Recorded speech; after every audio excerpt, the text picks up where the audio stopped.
टीनू और चिड़िया के घोंसले की कहानी। एक समय की बात है।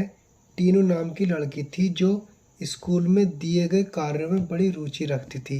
इस साल टीनू के स्कूल में गर्मी की छुट्टियां पड़ने से पहले उसकी टीचर ने सभी को विभिन्न पक्षियों के चित्र दिखाकर चिड़िया पर निबंध लिखने के लिए कहा था।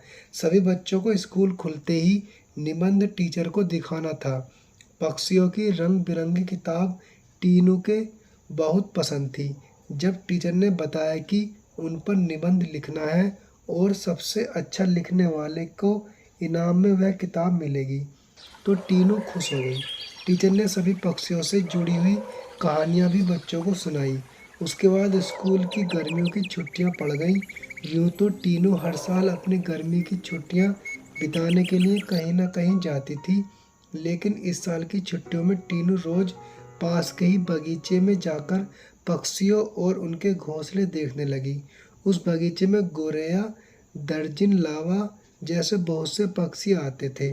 टीनू बगीचे में आने वाली हर चिड़िया को पहचानने की कोशिश करती और उन्हें गौर गौर से देखती रहती।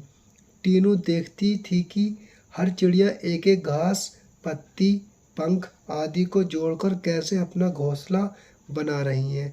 उसके मन में होता था कि चिड़िया को घोंसला बनाने के लिए कितनी मेहनत करनी पड़ती है। टीनू चाहती थी कि वो किसी तरह से उन पक्षियों की मदद करे। एक दिन टीनू ने देखा कि पास के बगीचे में बदमाश लड़कों ने लावा चिड़ियों का घोंसला तोड़ दिया है। टीनू को यह देखकर बहुत दुख हुआ। उसने सोचा कि क्यों ना मैं इनके लिए खुद एक दो घोंसले बना दूं, शायद ये इसका इस्तेमाल कर लेंगी।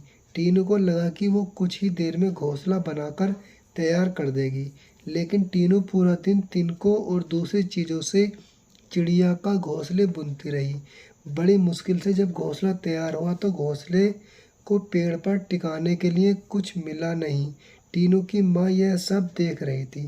तभी टीनू की माँ को बताया, देखिए ना, मैंने चिड़िया के लिए एक घोंसला बनाया है, मगर यह उतना सुंदर नहीं है जितना चिड़िया बनाती हैं। मैंने सोचा था आसानी से एक सुंदर घोंसला बन जाएगा, लेकिन ऐसा हुआ नहीं।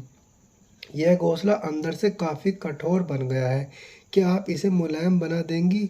किसी तरह से टीनू की माँ ने उस घोंसले को थोड़ा ठीक किया। उसके बाद टीनू ने उस घोंसले को धागे की मदद से पेड़ पर टिका दिया। अब बगीचे में बैठकर टीनू लावा पक्षी के आने का इंतजार करने लगी। वो पक्षी बगीचे में आए तो, लेकिन टीनू द्वारा बनाया गया घोंसला उन्होंने इस्तेमाल नहीं किया। टीनू के साथ उसकी माँ भी बगीचे में आई थी। उसने टीनू को उदास देखकर कहा, तुम परेशान मत होना, अभी चिड़िया घोंसले पर आ जाएगी। तभी एक लावा पक्षी ने आकर टीनू द्वारा बनाए गए घोंसले को तोड़ दिया। अब टीनू ने मुंह लटका लिया। तब उसे उसकी माँ ने समझाया कि तुम्हें दुखी नहीं होना चाहिए। देखो, तुम्हारे द्वारा इस्तेमाल की गई चीज़ों से ही लावा पक्षी अपने लिए घोंसला बना रहे हैं। हो सकता है कि उन्हें दूसरे का बनाया हुआ घोंसला पसंद नहीं आता हो। दुखी मन से टीनू ने कहा, माँ, मैं अपने स्कूल के निबंध में यह सब कुछ लिखूंगी। कुछ देर बाद टीनू ने कहा, माँ, आपने देखा कि लावा पक्षी अपना घर झाड़ियों में बना रहे हैं। जवाब में टीनू की माँ बोली, हाँ बेटा, मैंने सुना था कि लावा पक्षी अपना घोंसला किसी के घर के रोशनदान या पेड़ पर ही बनाते हैं। आज ये नई बात पता चली है।